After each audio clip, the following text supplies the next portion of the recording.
Fala galera, beleza? Eu sou o engenheiro Alan Araújo e estou passando aqui para agradecer o pessoal do Torcida Amiga por ter aberto um espaço e aberto a oportunidade de apoiar esse conteúdo. A galera do Torcida Amiga está criando um conteúdo independente e um conteúdo de excelente qualidade. E eu vou aproveitar a oportunidade para apresentar aqui a minha empresa. Eu sou o engenheiro Alan Araújo, engenharia de telecomunicações.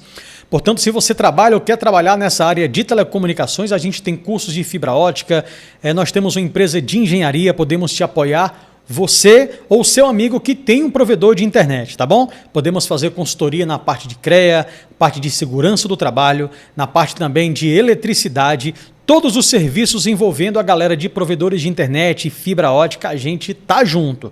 Então, se você ainda não tem e também pensa em montar um provedor de internet do zero, entre em contato comigo que eu posso te ajudar. Agora eu vou deixar vocês com o pessoal do Torcida Amiga em mais um conteúdo de excelente qualidade. Hoje no De Frente com a Torcida recebemos um profissional do futebol que nutre o sonho de jovens garotos por várias cidades do estado, principalmente em Sobral, onde ele é coordenador de futebol de uma empresa bielorrussa que acabou de chegar no nosso estado. Seja bem-vindo, Fernando Novaes. Muito obrigado, Rodinelli, pelo convite de estar aqui, né? Eu fico muito honrado, um prazer muito grande, né, estar participando do seu podcast e só tenho a agradecer por toda a recepção que você sempre teve comigo desde quando cheguei aqui em Sobral. Fernando, a gente vai daqui a pouquinho falar sobre a Blockchain Sports, né? Comecei logo falando sobre a Blockchain Sports, mas antes a gente vai voltar um pouquinho no tempo. Como foi que o Fernando Novaes entrou no futebol? Pronto, para ser bem exato, eu comecei como preparador físico, né? Eu era preparador físico de atletas, né? Tanto de futebol quanto de outras modalidades, e surgiu uma oportunidade. Na realidade, eu fui uma vez, queria entrar nessa parte de futebol, sempre amei muito esse esporte. Fui pedir uma oportunidade no Uniclinic, né, o antigo Uniclinic, e quando eu cheguei lá, o treinador falou: Fernando, aqui a gente não tem condição, não pode pagar, assim. Eu falei: ó, eu quero a experiência. Ele: tá certo. Foi falar com a diretoria, e a diretoria falou que não, que mesmo sem eu receber nada, eu não poderia estar trabalhando lá. Fiquei triste, porque eu ia estar tirando dinheiro do meu bolso para poder estar pagando passagem e tudo, mas ok, acontece, tudo tem seu propósito, né? E depois de alguns meses, esse treinador, ele foi para uma academia de futebol e virou coordenador.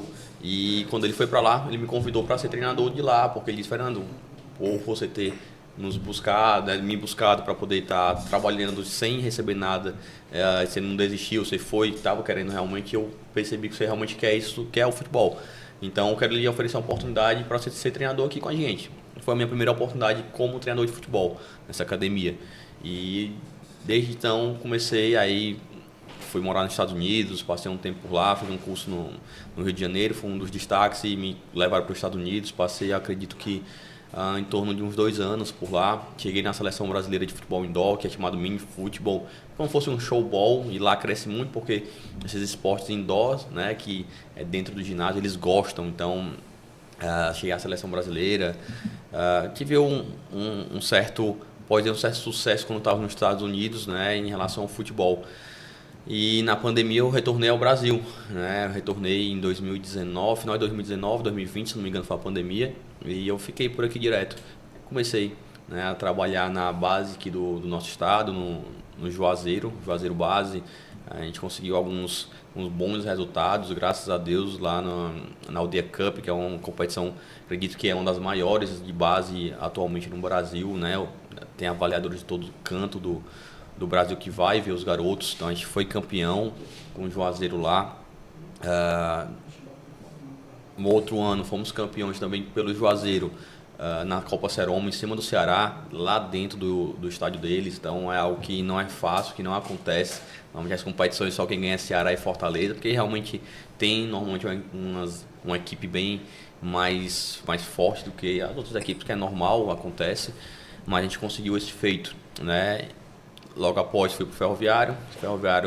A gente foram 10 jogos, a gente teve 8 vitórias e 2 empates. Foi a minha campanha no Ferroviário, fiquei até a primeira turno do Campeonato Cearense, a primeira fase. Entreguei a equipe, ela classificada. E nesse tempo a gente ganhou do Ceará também, algo que não acontecia há muitos anos, não tinha nem nada catalogado na Federação Cearense de alguma vitória do Ferroviário na base, né? Porque eles começaram a anotar isso no site a partir de 2010, se eu não me engano, e não tinha desde 2010 até ano passado alguma vitória da base. A gente conseguiu vencer o Ceará por 2-0, tive essa ascensão no Sub-17 e passei para o Sub-20. No Sub-20 a gente disputou a primeira fase ali, do Campeonato Cearense, de igual para igual com o Ceará e Fortaleza, ficamos em terceiro, mas por muito pouco a gente não consegue uma segunda colocação. Fomos o único time que na primeira fase não levou gol do Fortaleza, que era um time a ser batido nesse início, e infelizmente não conseguimos ir para a Copinha, né? Nas quartas finais a gente perdeu para o Atlético Cearense, eles nos superaram, né, por méritos, e depois fui para o Floresta, passei pouco tempo no Floresta. O projeto que eles me levaram para lá era para esse ano, né, começar realmente esse ano, 2024, mas veio essa proposta da blockchain e apostei as fichas aqui. Estou agora como coordenador de futebol e estou apostando nesse projeto.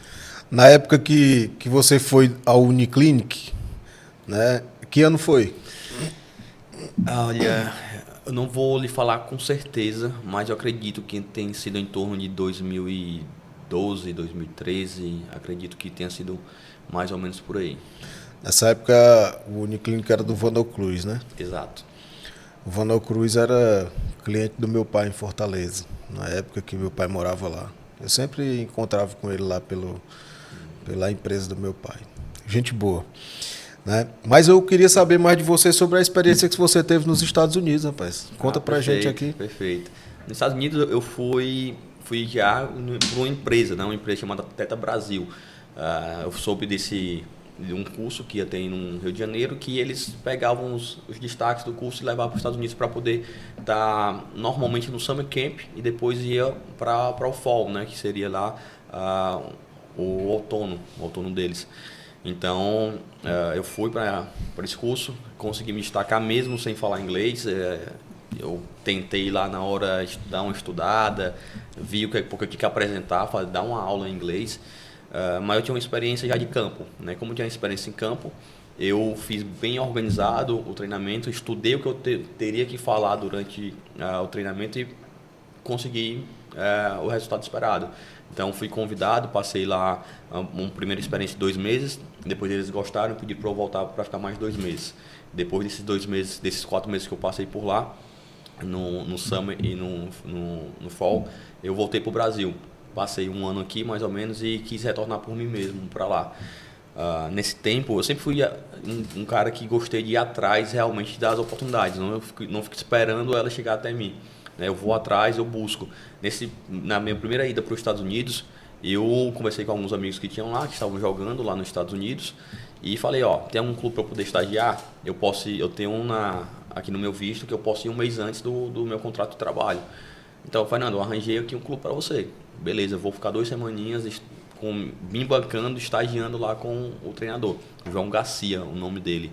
Para mim foi o melhor treinador assim, que eu vi, que eu trabalhei. Assim, ele é um absurdo como pessoa, como treinador. É uma postura que até hoje me espelho muito na postura dele, né? Ele como treinador ele é muito bom, realmente, como pessoa também, me acolheu na casa dele. Enfim, ele era o treinador, me acolheu no clube, passei 2 semanas e quando eu retornei para o Brasil, passei 1 mês aqui para poder trocar meu visto e retornei para o Fall, ele me ligou. Fernando, tem uma oportunidade muito boa aqui para a gente. Aí me fale o que é. A gente vai disputar a Copa do Mundo de futebol indoor. Vai ser na Tunísia, salvo me engano. E eu quero que você seja o preparador físico do nosso time, da seleção brasileira nessa Copa do Mundo. Aí eu, assim, enlouqueci, né? Representar a nossa seleção, mesmo sendo um esporte que não é tão grande aqui no Brasil, mas lá estava crescendo muito. Fiquei em êxtase, mas eu entrei em contato com a empresa, né, que me levou para lá e eles falaram, Fernando, se você for, não tem problema, você quebra o contrato. Não tem nenhum problema, não vai acontecer nada, mas eu não consigo colocar ninguém no seu lugar. A gente vai ter esse déficit. E eu me senti mal em deixar na mão a empresa que me levou. Eu tive uma escolha muito difícil na minha vida que até hoje eu ainda balanço, mas eu não me arrependo, que foi deixar de ir para a seleção brasileira, para a Copa do Mundo, para poder cumprir meu contrato na empresa que me levou lá para os Estados Unidos. Bacana essa história, cara. Muito bacana. Nos Estados Unidos, o que é que você mais observa de diferente no treinamento físico para no Brasil, o que acontece no Brasil? Pronto, eu vou lhe falar no geral, em relação ao esporte. É algo que me chamou muita atenção. Eu sempre fui muito curioso, né? Então as pessoas me falavam as coisas, eu ia atrás de pesquisar para saber o porquê. E eu comecei a me perguntar o porquê que nos Estados Unidos eles eram tão bons, não no futebol, mas em outros esportes. Então eles são os melhores nas Olimpíadas, estão sempre ali competindo entre o primeiro e segundo lugar, com a China, um outro país. E me perguntei por que eles são tão bons em tantos esportes. E eu comecei a perceber que existe uma diferença muito grande de cultura. No Brasil, o atleta ou ele joga futebol ou ele estuda. Um dos dois. Ele não pode fazer as duas coisas porque não dá, porque não tem tempo, porque isso, porque aquilo. Nos Estados Unidos, não. Todos eles têm que estudar e têm que jogar.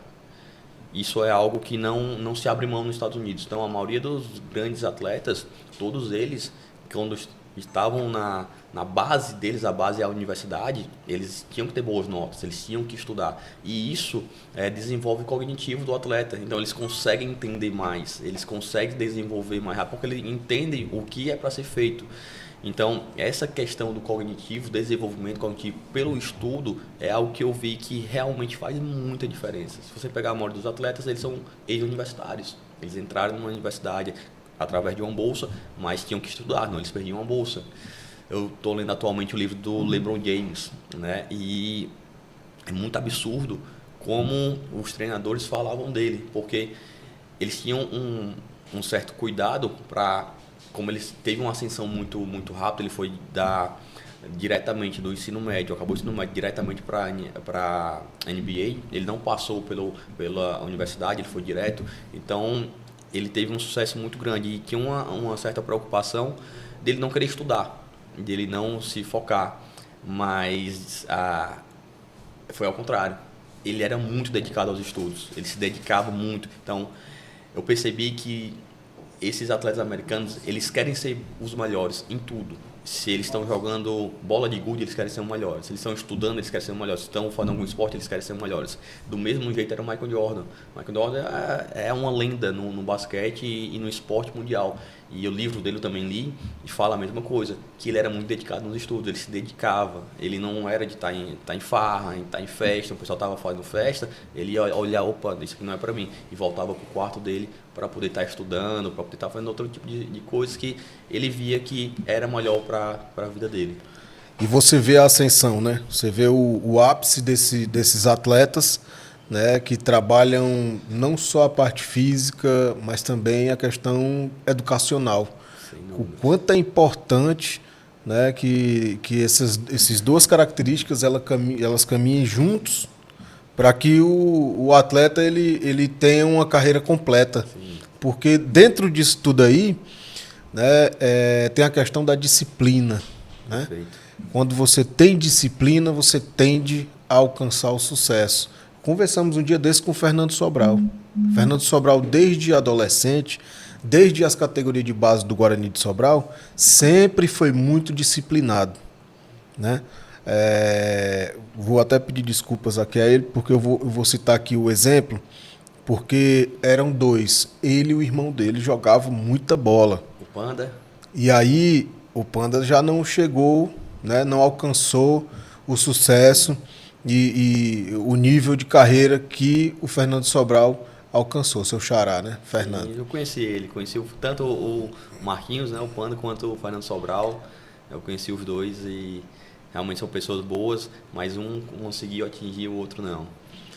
E eles estavam, né, na mesma categoria de base, só que com uma grande diferença. O Fernando Sobral optou por ficar na sede do clube e ter ali a alimentação, ter ali o acompanhamento dos profissionais, né?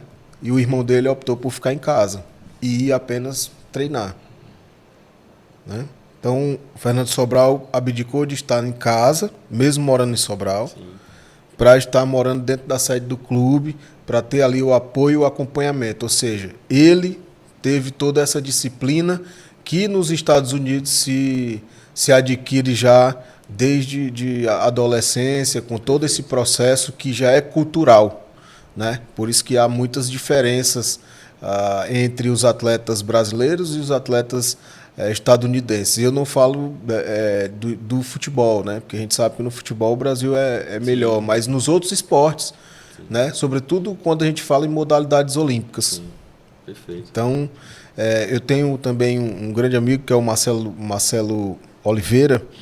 Ele é daqui de Sobral e tem experiência na Rússia e nos Estados Unidos, né? Ele é educador físico também. E hoje ele desenvolve alguns programas aí para prefeituras ao redor aqui de Sobral. E ele é um formador de atleta olímpico, né? Nós temos em Sobral duas vilas olímpicas. E eu não consigo entender como que um cara como o Marcelo Oliveira não está dentro da Vila Olímpica se a proposta é formar atletas olímpicos, digamos, né? Uma das propostas, né? Sim. Do equipamento público.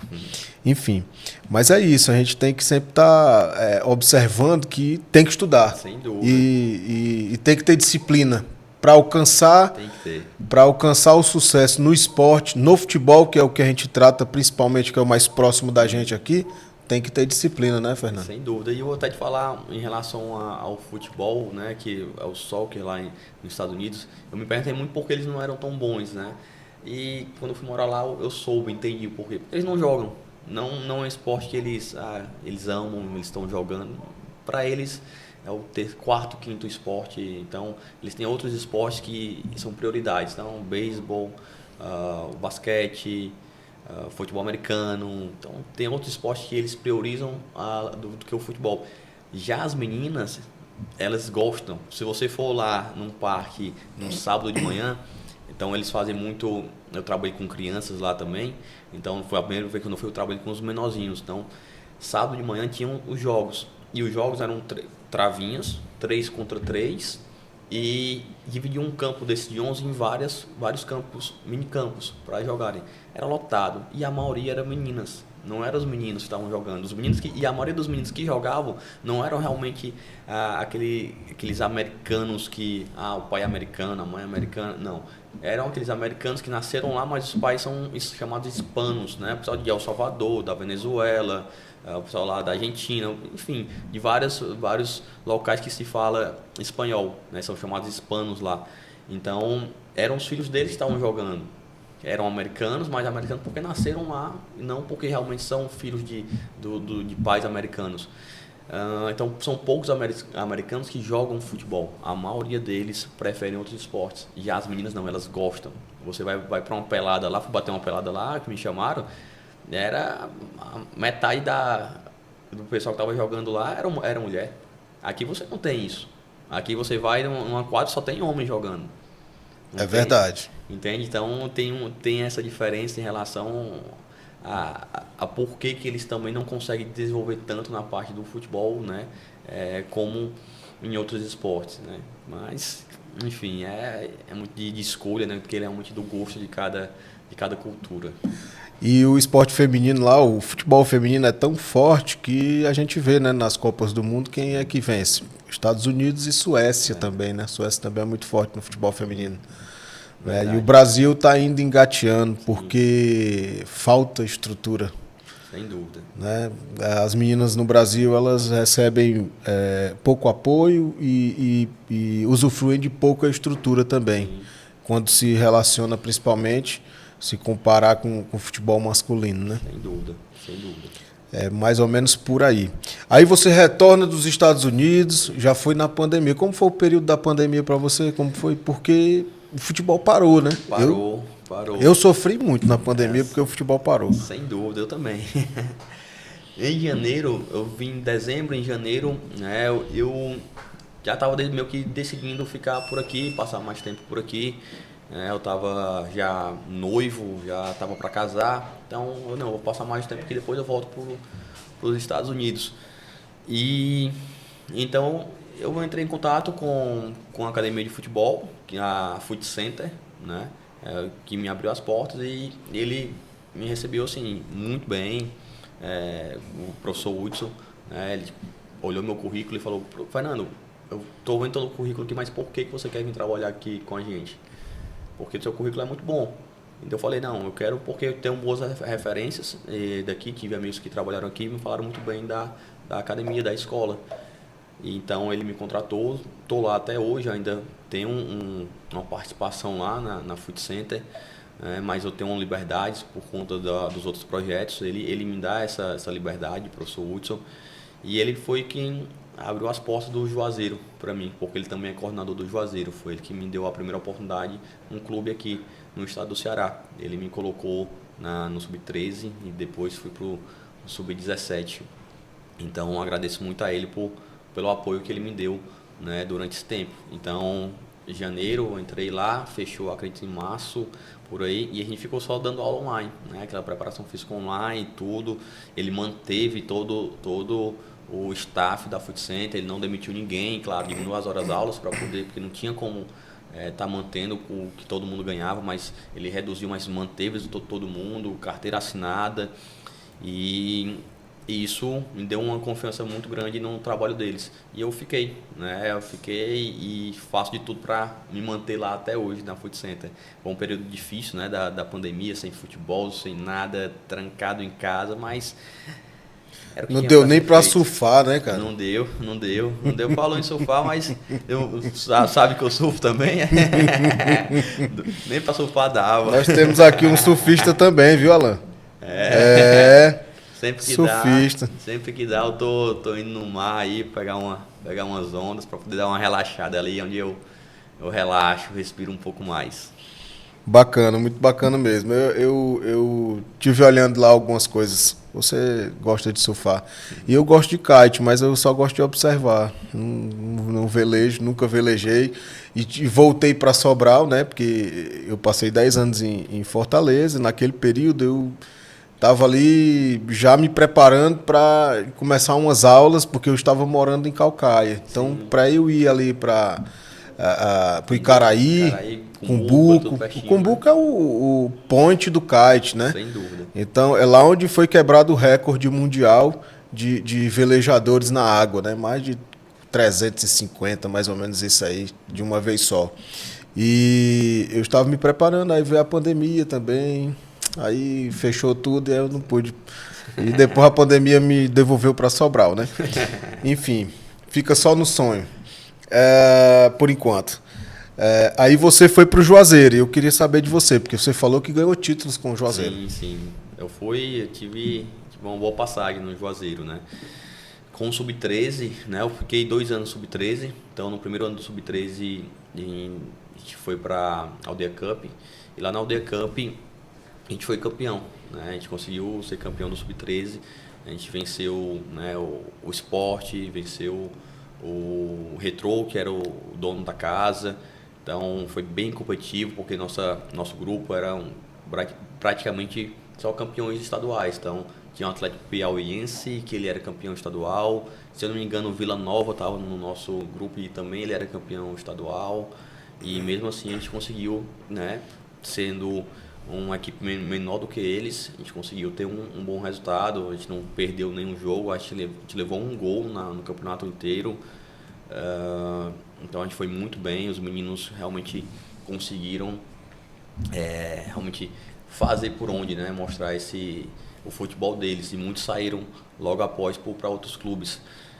Sempre falo, gosto de lembrar, porque foi um título muito importante, não só pela expressão do que tem um campeonato, mas como foi feito, porque como as outras equipes eram equipes grandes, eles se provocavam dentro do campo, os garotos queriam menosprezar a gente, chamar time de projeto, isso e aquilo, e isso mexia com os meninos. E eu aprendi que tudo que vem na nossa vida a gente tem que ver os dois lados. Tem um lado bom e um lado ruim.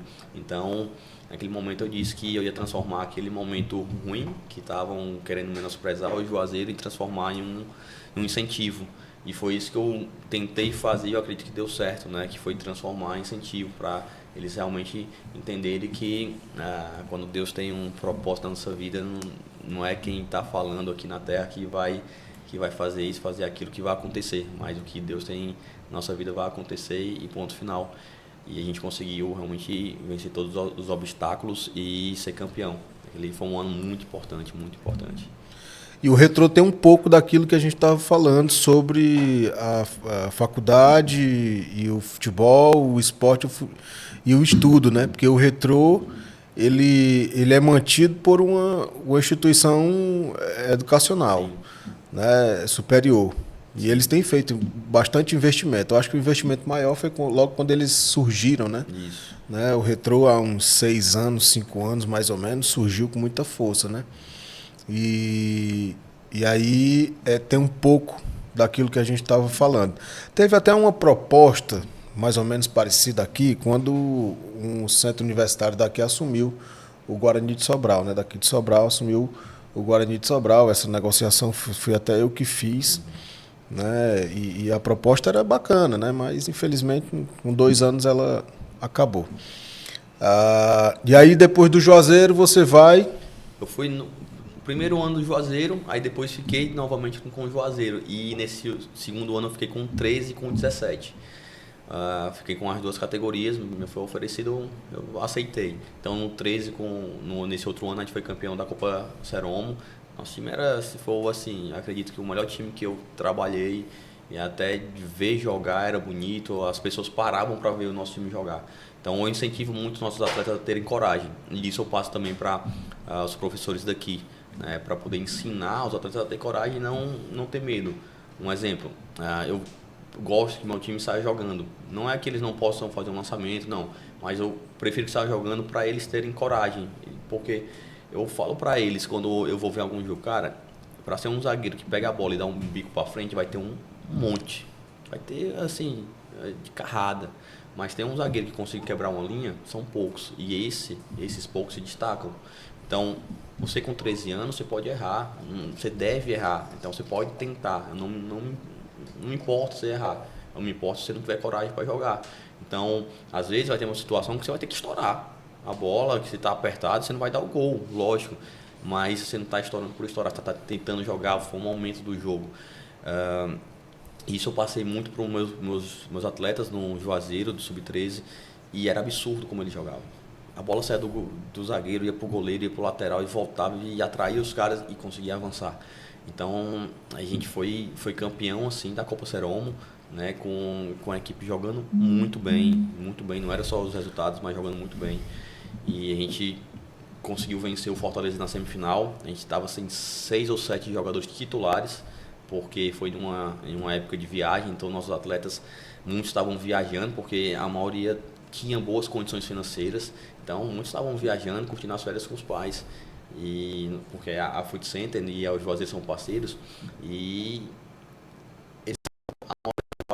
eles pagavam, era uma escolinha, e o Juazeiro ele entrava como parceiro, né?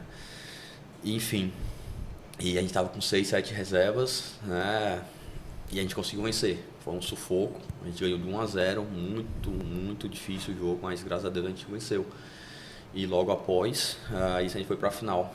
E na final a gente estava vencendo o Ceará, na casa dele de 1-0, em uma saída de bola, que nossos jogadores tentou, a gente errou a saída de bola, eles empataram. E foi para os pênaltis, e nos pênaltis a gente se consagrou campeão. Porém, assim, o que me deixa mais feliz não é só o título só veio para coroar, mas era a forma que a equipe jogava. Era ver as pessoas parando para poder ver jogar.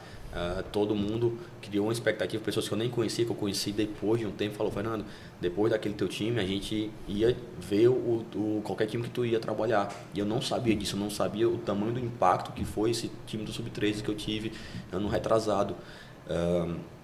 Que realmente foi algo muito bom que a gente construiu.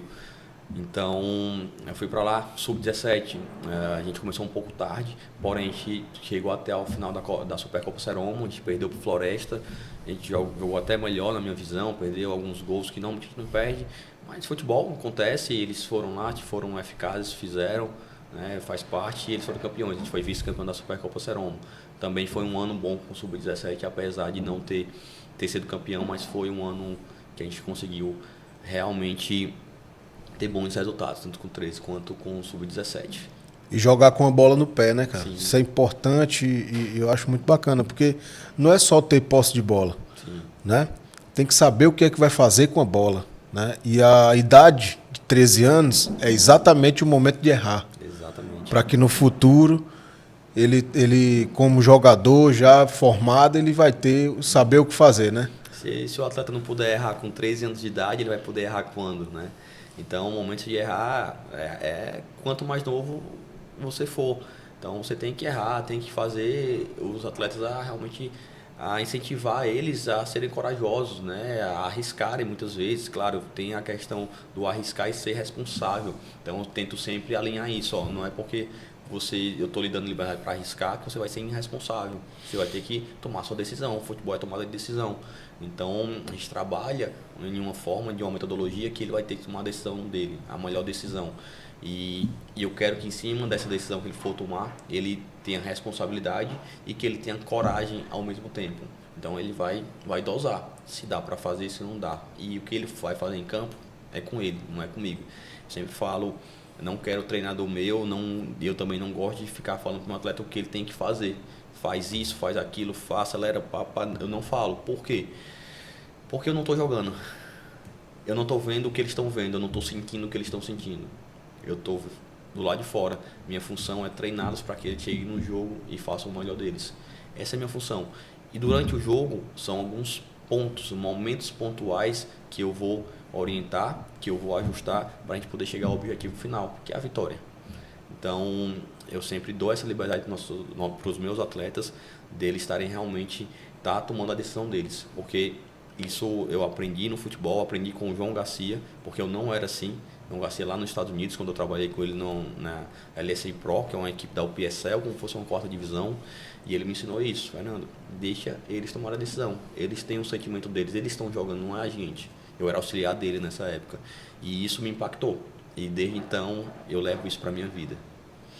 É isso aí. Você teve uma passagem também pelo Floresta, né? Sim. Mas passou pouco tempo no Floresta? Pouco tempo, porque vou até contar, algumas pessoas já sabem, a maioria das pessoas já sabem, na realidade. Eu fui antes do Floresta, estava no Ferroviário, né? No Sub-17, depois Sub-20, né? Como eu falei anteriormente.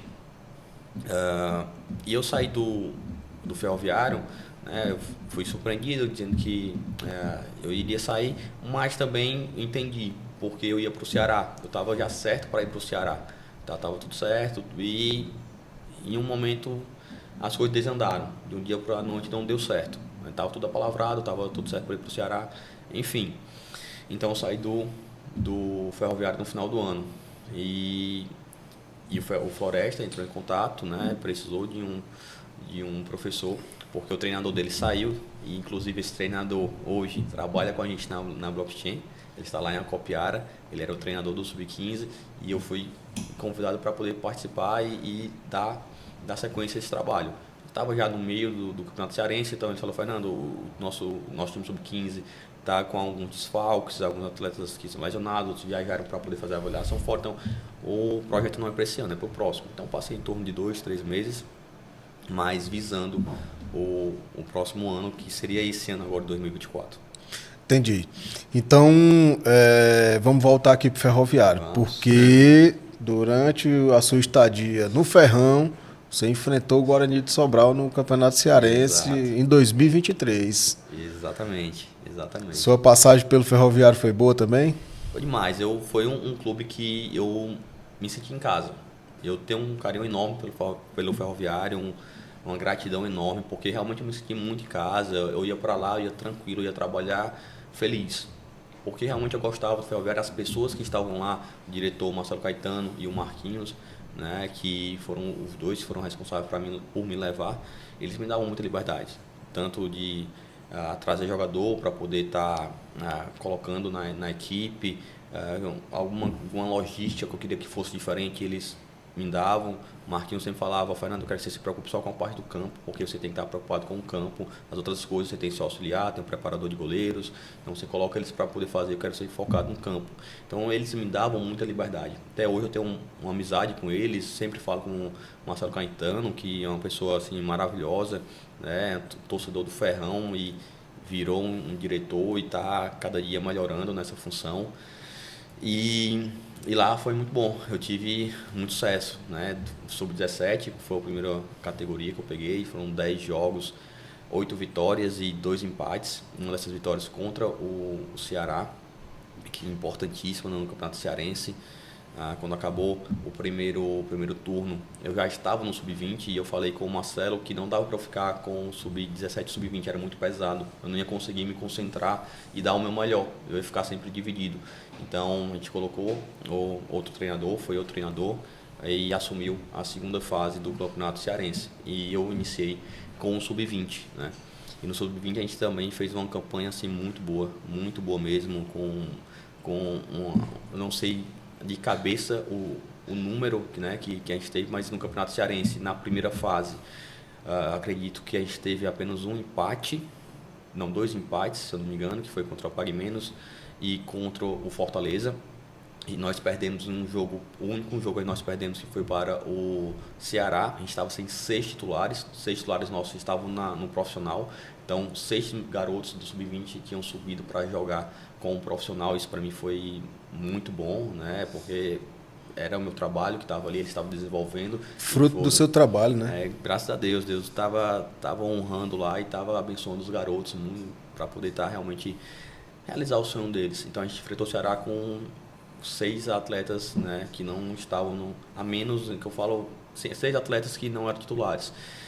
Só que os atletas que entraram deram conta do recado. Apesar da derrota, foi um jogo que eu acredito que foi um dos melhores da nossa equipe, que todo mundo falou desse jogo, porque você enfrentar o Ceará na cidade de Vozão, Sub-20, que foi o campeão estadual, e eles fizeram 1-0, a gente foi lá, fez 1-1, eles fizeram 2-1, a gente foi lá e empatou 2-2, e a gente no final lá levou um gol que foi um gol contra nosso, que normalmente nosso lateral, Luan, falo o nome dele porque ele é um absurdo de lateral, ele errou, nem errou, foi só uma questão de passada, a bola deu uma quicadinha, não conseguiu dominar, senão ele tinha dominado tranquilamente, não conseguiu, e a gente perdeu 3-2, mas foi uma baita de uma partida, uma baita de uma partida que a gente fez, e então tivemos números expressivos no Sub-20 do Ferroviário também. E quando chegou, né, nas quartas de finais, que a gente precisava vencer 2 partidas, nós éramos os favoritos, né? Eu falo isso sem nenhum problema, porque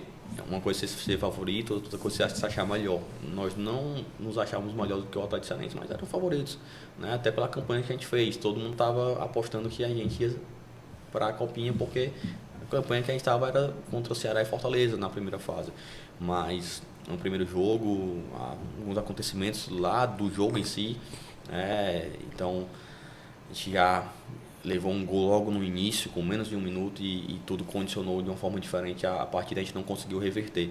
Então o Atlético Cearense, por méritos, né, se classificou para a Copinha, eles venceram por méritos, e a gente não conseguiu a classificação. A gente perdeu os 2 jogos, tanto de ida quanto de volta, com algumas situações que não acontecem no dia a dia. Então é o que eu falo, não era para ser, Deus tinha outra coisa, outro propósito, tinha outro pensamento, e não era para ser, porque algumas coisas aconteceram que normalmente não acontecia em nenhum momento do futebol, assim, são coisas raras, né? Mas enfim, faz parte.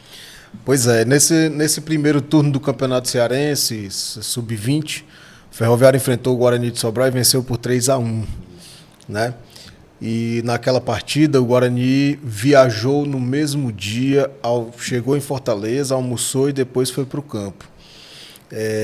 Você, como profissional de futebol, que trabalha com jovens, né, algo desse tipo é muito comum no futebol, sem apoio, né, principalmente para clubes menores.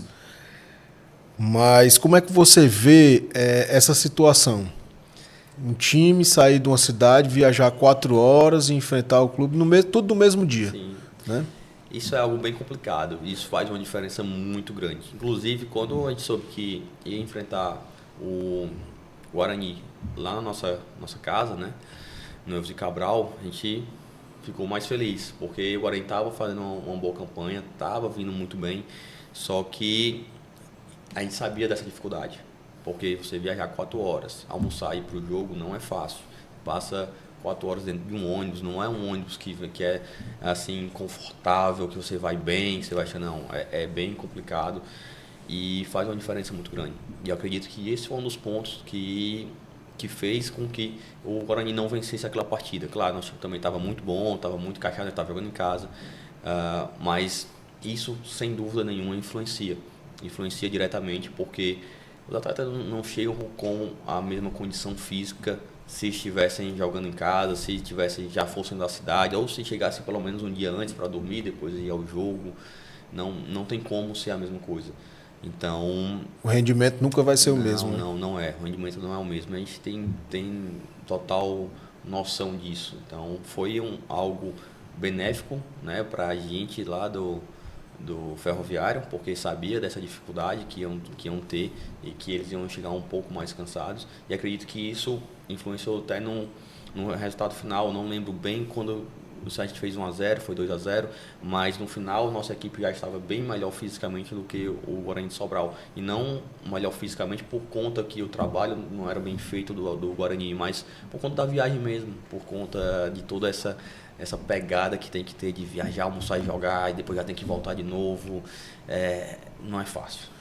E os jogos que o Guarani fez nessa situação de viajar no mesmo dia foram jogos que, a partir do segundo tempo, falou mais alto a preparação física do adversário. Sim. Porque, obviamente, enfrentar uma viagem depois de uma partida não é o recomendável, né? E a gente sabe que o rendimento também não é o mesmo. Vamos falar sobre a blockchain?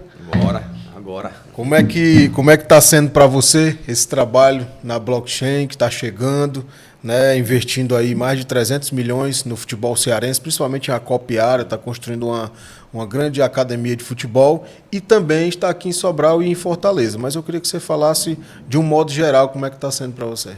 Para mim é uma experiência nova, né? É uma experiência nova porque eu sempre fui treinador de futebol. Eu gosto do campo, eu gosto de estar no campo e na blockchain atualmente eu trabalho como um coordenador de futebol. Então, a minha função hoje é treinar os treinadores. Então, fazer a logística para que tudo aconteça da melhor forma dentro de campo, né? E como a gente tinha falado, vai ser muitas dessas coisas vai ser por conta da minha visão do futebol, da minha experiência que eu tive. O Davi Freire, que é nosso diretor de futebol, né, ele está acima de mim, ele foi meu atleta. Então, foi um dos meus primeiros atletas que eu trabalhei quando eu virei treinador. Estava no meu primeiro time.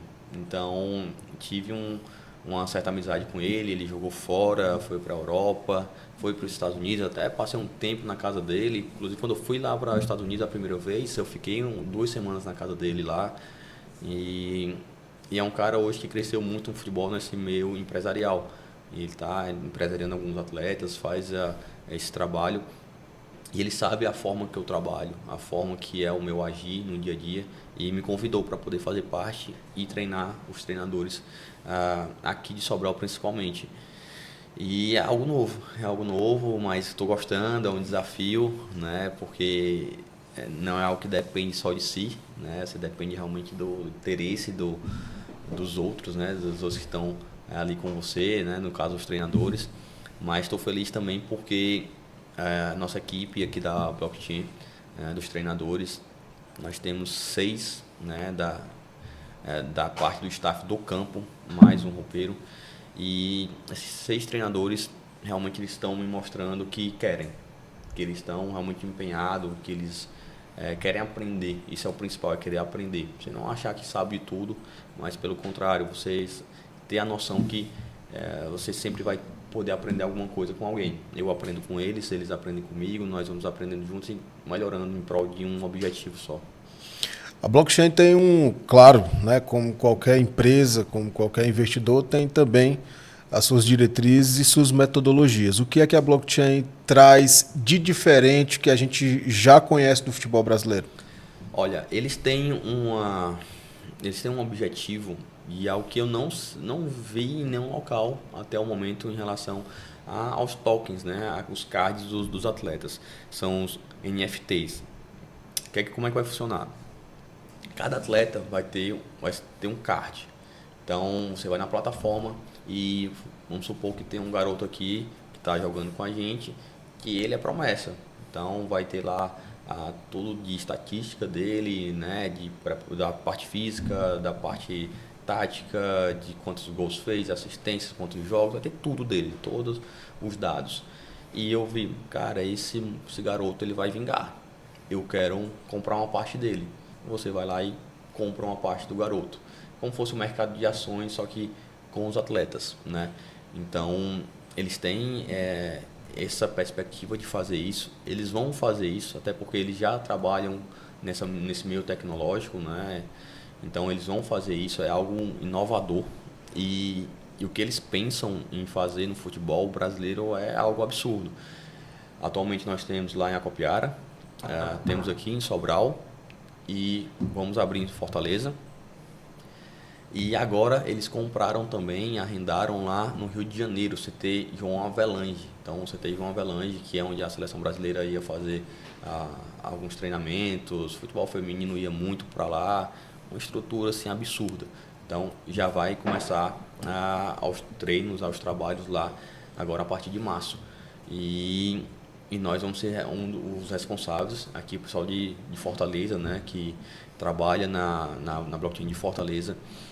Quando eu falo Fortaleza, é Sobral também, é tudo unido, de estar tendo uma metodologia única, uma forma única. E quando eu fui contratado pelo Davi Freire, ele ele me pediu para poder estar unificando tudo, para todo mundo trabalhar e ter uma mesma visão. Eu sempre falo, nós temos que olhar para o mesmo lado, todo mundo olha para a mesma direção, cada um vai ver uma coisa. Então, se eu peço para você olhar em uma direção X, você vai ver uma coisa, eu vou ver outra. Mas a gente está olhando para a mesma direção. Até para os nossos treinadores terem liberdades. Então, o objetivo é realmente ter uma metodologia única para todas as unidades da blockchain.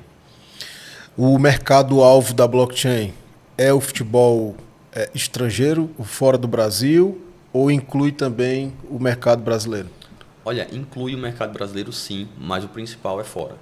O principal objetivo é fora, até porque a gente acredita que fora, jogando um atleta indo jogar fora, ele vai ter mais oportunidades, né? Por conta de ser brasileiro, por conta da forma que o brasileiro joga. Então, se ele for para a Europa, ele tem mais possibilidades. E tem muitos atletas que a gente vê hoje que saíram muito novos dos seus clubes, que a gente nem conhece, e quando a gente menos espera estão explodindo na Europa, né? Tem muitos jogadores dessa forma que foram assim, e a gente quer fazer algo desse tipo também, né? Mandar jogador para a Europa, poder estar por lá, estar se desenvolvendo, e também para a Arábia Saudita, onde vai ter a Copa do Mundo, se eu não me engano, 2034, eu acredito que seja isso.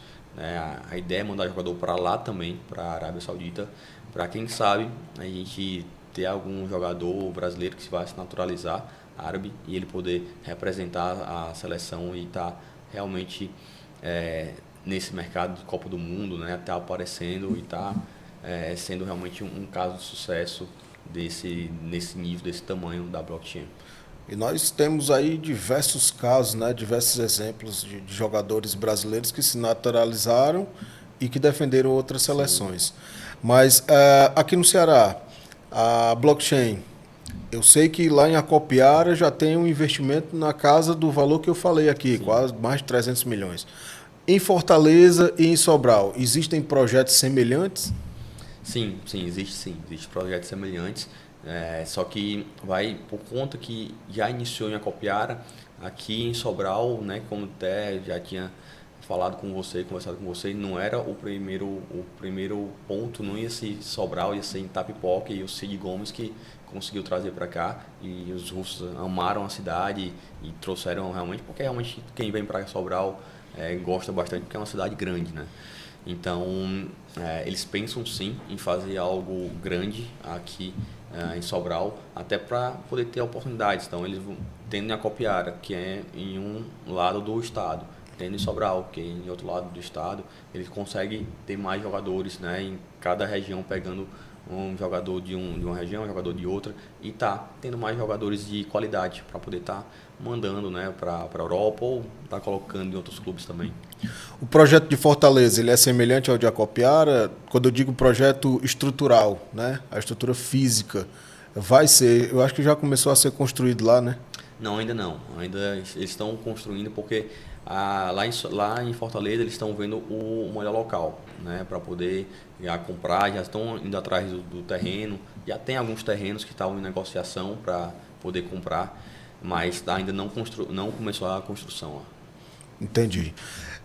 Fernando, ontem, né, nós tivemos o troféu Cacique de Ouro. Sim. E aí você trouxe uma informação que está mexendo com a internet, está mexendo com o torcedor do Guarani principalmente, que você falou sobre tratativas avançadas entre a blockchain e o Guarani de Sobral. Qual seria essa proposta? Pronto, deixa eu explicar o que acontece. Desde quando a gente chegou aqui, né, tem essa questão do Guarani. Nos ofereceram o Guarani para poder pegar. Só que tem as questões de taxas, de multas, né, tem algumas questões burocráticas que teriam que ser resolvidas. E aqui em Sobral tem um apelo muito grande pela torcida, né? O Guarani é realmente uma equipe de peso. Aqui as pessoas que não conhecem de Sobral, né? Eu vou citar aqui um exemplo, o André, que é um dos responsáveis aqui, que fica aqui, que mora em Sobral, que eu fico indo e vindo direto, ele fica fixo aqui para poder tomar conta da unidade. Ontem lá na premiação ele falou: Fernando, eu não sabia que as pessoas eram tão apaixonadas pelo Guarani de Sobral aqui. Então ele ficou surpreso, porque todo mundo que subia para receber a premiação, ou que ia falar alguma coisa, falava do Guarani, falava do Guarani, falava do Guarani, porque realmente é algo que mexe com a cidade. Então, tem algumas tratativas, né? Tem algumas questões burocráticas que ainda não foram concretizadas, essa questão do Guarani de Sobral. Eu não posso garantir que vai acontecer, até por conta de algumas multas, de algumas taxas, algumas dívidas trabalhistas que tem. Então, ainda está algumas coisas para serem resolvidas. O objetivo é que dê tudo certo. A gente quer que dê tudo certo, até porque uma das coisas que o bielorrusso, né, fala, nosso CEO, é que ele quer devolver algo para a cidade. Né? Ele não quer simplesmente chegar aqui para poder pegar jogador, para poder vender, não, mas ele quer realmente dar algo para a cidade. Isso é muito verdade. Eu sinto muita verdade quando ele fala isso. E ele, sem dúvida, uma das coisas que ele quer é pegar o clube. Vai depender muito realmente se vai realmente, porque ele é um de negócio, né? Se realmente vai valer a pena, se realmente vai conseguir ter toda essa questão burocrática resolvida para poder colocar, né? Para poder jogar e voltar à elite, né? Para onde o Guarani merece estar. Pois é, e seria interessante, eu acredito que seja interessante para ele, sobretudo porque ele vai ter autonomia no clube, né? Se ele pega um Guarani que está na situação que está, vivendo aí uma crise, a maior crise de toda a sua história, né? O Guarani tem 85 anos, e ele pega esse clube e devolve para a cidade, né? Usando aqui o termo que você falou, e ele devolve esse clube para a cidade, tanto vai vir benefício para a própria blockchain, como também para a cidade, já que ele tem esse interesse, né? E ele vai ter autonomia no clube. O clube praticamente vai ser dele, né? Porque é diferente de fazer uma parceria com qualquer outro clube, com Fortaleza, como eles estiveram reunidos, né? Com Fortaleza. No Fortaleza, ali é um tipo de parceria, é totalmente diferente do Guarani. No Guarani, quem ia mandar era ele mesmo. Sim. Né? Então, eu acho que essa possibilidade, essa viabilidade, ela pode acontecer, mas vai depender muito dos valores, porque o Guarani hoje tem aí um montante de dívida, algo em torno de 6 milhões. Né? Então, eu estou falando aqui, não foi levado ainda para vocês o valor das dívidas, mas está nessa casa de 6 milhões. Né? E 90% dela é trabalhista. Né? Mas tudo é negociável. Exatamente. Obviamente, tudo negociável. Né? Até porque existem muitos processos que, embora a justiça não aceite o pagamento para sanar uma dívida, por exemplo, um processo que o jogador tenha ganho por 500 mil, a justiça não vai aceitar menos do que 50%. Né? Então, é pagável com 250 mil. Ok. Só que esse processo, a maioria deles são oriundos de dívida de 3 mil, 4 mil reais. Entendeu? E normalmente os caras, eles ganharam, ex-jogadores, jogadores do clube, que passaram pelo clube, eles ganharam a revelia e, em muitos casos, eles ganharam o valor 50 vezes o valor inicial. Entendeu? E aí vai correndo juros e tudo, os anos vão passando, né? Por isso que nós estamos na casa aqui dos 6 milhões.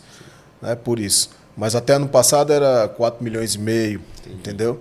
Então tem os juros e tal, mas tudo é negociável. Sim, sim. Né? Eu acredito que se o CEO da blockchain conseguir enxergar que é bom para ele, que vai ser bom para ele vai fechar o negócio, até porque ele é um homem de negócio e ele entende, né? Sem dúvida, sem dúvida. E a gente fica na torcida para que isso aconteça, né, Fernando? Eu também. Eu gosto muito desse apelo, né? Dessa questão de torcida. Eu torço para que dê tudo certo. Por mim já teria fechado o negócio, né? Mas a gente sabe que é muita burocracia, muita coisa, tem muito detalhe para ser resolvido. Mas estou na esperança, né? Que as coisas aconteçam, porque realmente eu acredito que seria bom para a cidade. Eu acredito que seria algo para a cidade, assim, que seria algo que ia fazer uma diferença muito grande. Porque não é só um lazer, é uma paixão, né? Então ia devolver uma paixão que o torcedor aqui, o sobralense, tem. E muita gente sente falta quando chega o final de semana, não tem um jogo do Guarani, rapaz. Imagino. É complicado. Bom, nós temos aqui um quadro que se chama o quadro Pimentinha, certo? Eu faço para você 5 perguntas. Se você acertar, eu como o salgadinho com pimenta. Mas se você errar, aí você vai comer a pimentinha. Eu espero que você coma tudinho. Né? Vamos lá para o quadro Pimentinha. Eu vou fazer aqui a primeira pergunta para o Fernando Novaes, para a gente dar início ao quadro Pimentinha. Vamos lá. Eu vou fazer aqui, tem 2 perguntas sobre... Acompanha a Copa do Mundo, né? Acompanha. Pronto. Tem 3 perguntas de Copa do Mundo e 2 sobre o Ferroviário de 2023, que é para, né? Claro, você estava lá, né? Então vamos lá. Ferroviário 3, Juazeiro 0, no dia 6 de maio de 2023. Quem marcou o segundo gol do Ferrão? Letra A. Tem 4 opções aqui. Letra A, Luiz Carlos Costa Monteiro. Letra B, Carlos Daniel Pereira da Silva. C, Yuri Kelfer Costa Monteiro. Ou D, Renato Bentes? Ai. Ou foi o Luiz Carlos ou foi o Renato. Eu acho. Foi um dos dois. Quer que eu repita aqui os nomes? Não, eu lembro. Eu acredito que foi um dos dois. Coloque aí Luiz Carlos. Luiz Carlos, ele já vai abrir aqui a contagem, já vai comer a primeira.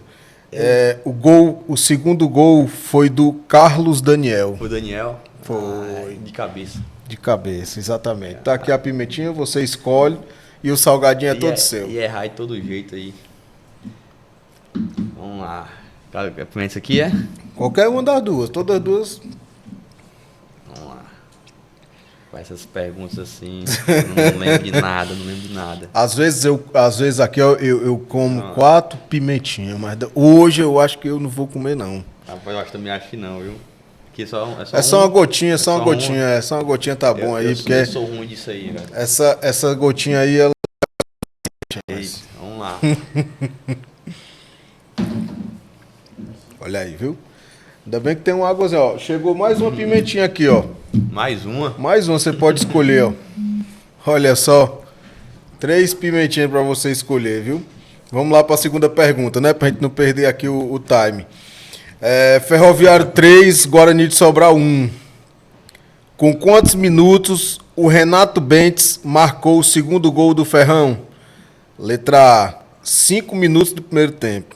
Letra B, 21 minutos do primeiro tempo. Letra C, 27 minutos do primeiro tempo. Ou letra D, 48 minutos do segundo tempo. O segundo gol, né? Foi.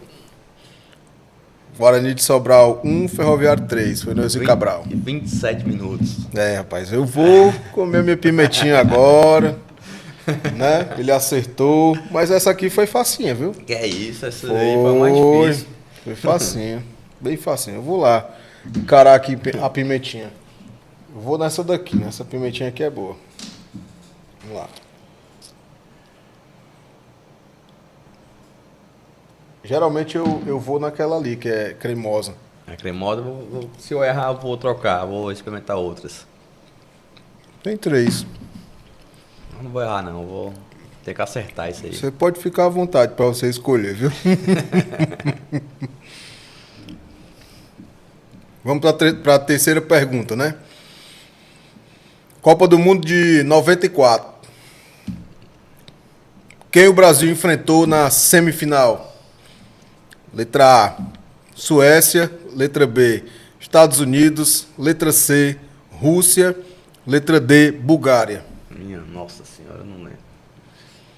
Copa do Mundo de 94, viu? Quem foi que o Brasil enfrentou na semifinal? Você sabe? Vamos ver se o... Repete pra mim, por favor, aí. Copa do Mundo de Eu sou 94. bom de chute. Quem o Brasil enfrentou na semifinal? Suécia, Estados Unidos, Rússia ou Bulgária?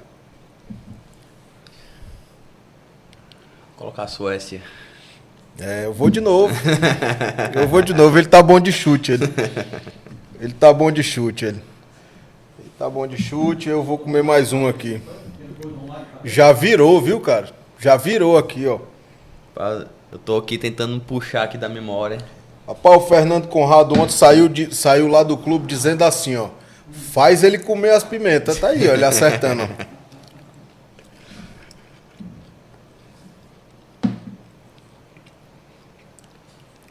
Teu xará, torcendo pra ti ontem. Rapaz, como é que pode? Meu xará torcendo contra, né? Não, ele disse que foi pra você. Ah, sim, pra eu acertar Não lembra não que ele falou? Na hora que eu tava saindo, verdade. Fernando, faz ele comer pimenta, que da última vez agora ele comeu 4. É verdade. Vamos lá, né, pra quarta pergunta. Na Copa de 2002, o Brasil estava no grupo C. Qual foi o placar do jogo entre Brasil e Tunísia? 1-0 para o Brasil, 1-0 para a Tunísia, 2-1 para o Brasil, 3-1 para o Brasil. 1-0 Brasil. Pode ficar à vontade, foi 2-1. Foi 2-1. 1-0 foi o outro jogo, o do Ronaldo, né? Foi 2-1 para o Brasil. Brasil e Tunísia, 2002, no grupo C, ainda na fase de grupos. Né? 2-1 pro Brasil e o Fernando Novaes está aqui comendo a sua pimentinha, porque agora eu empatei, viu? Mais E vem aqui o desempate agora, mas eu acho que essa daqui ele acerta, é bem facinho. Essa daqui é tranquilo demais. Vamos lá. Naquele vergonhoso 7-1, uma Copa de 2014, né? Lá em Minas Gerais. Quem marcou o único gol da seleção brasileira?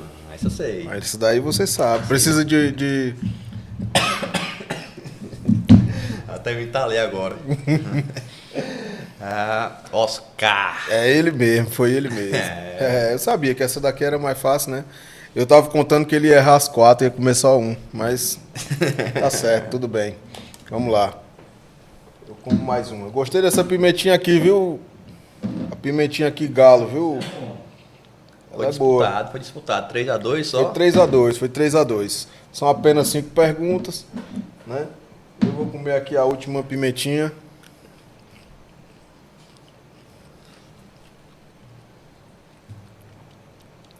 Essa pimentinha é boa. Essa que o Alan colocou agora no finalzinho aqui, essa galo. Eu sempre como a cremosinha ali, mas dessa vez eu apostei na pimentinha galo. Bom, é isso. Queria te agradecer, Fernando Novaes, pela sua presença aqui, pelo bate-papo que nós tivemos aqui, pelas informações que você trouxe. É sempre bom receber uma pessoa como você, inteligente, e que tem também essa questão de compartilhar experiências. Você fez isso durante a entrega do Troféu Cacique de Ouro e agora no podcast contemplando aqui, né, a nossa audiência. Eu que agradeço mais uma vez a oportunidade, né, de estar falando um pouco do meu trabalho, um pouco da blockchain. Então, mais uma vez, eu não me canso de agradecer, né, todo o suporte que você sempre nos deu, o apoio à população, né, aqui de Sobral. Assim, é absurdo o quanto eles estão abraçando o projeto, o quanto eles realmente gostam e amam essa questão do futebol.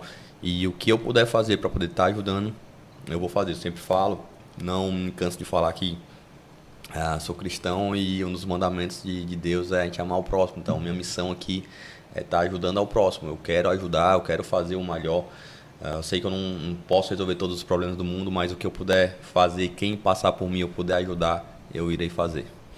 É isso aí, Fernando. Muito obrigado mais uma vez. Qualquer dia eu vou em Fortaleza lá pra gente pegar umas ondas junto. Quer dizer, você e eu fico do lado de fora, né? Tá convidado, vamos juntos.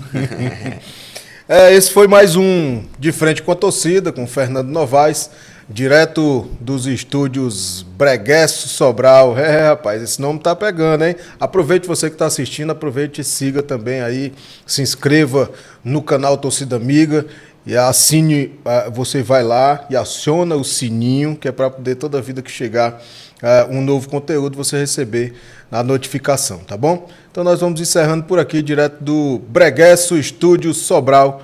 É mais uma empresa do grupo Alan Araújo.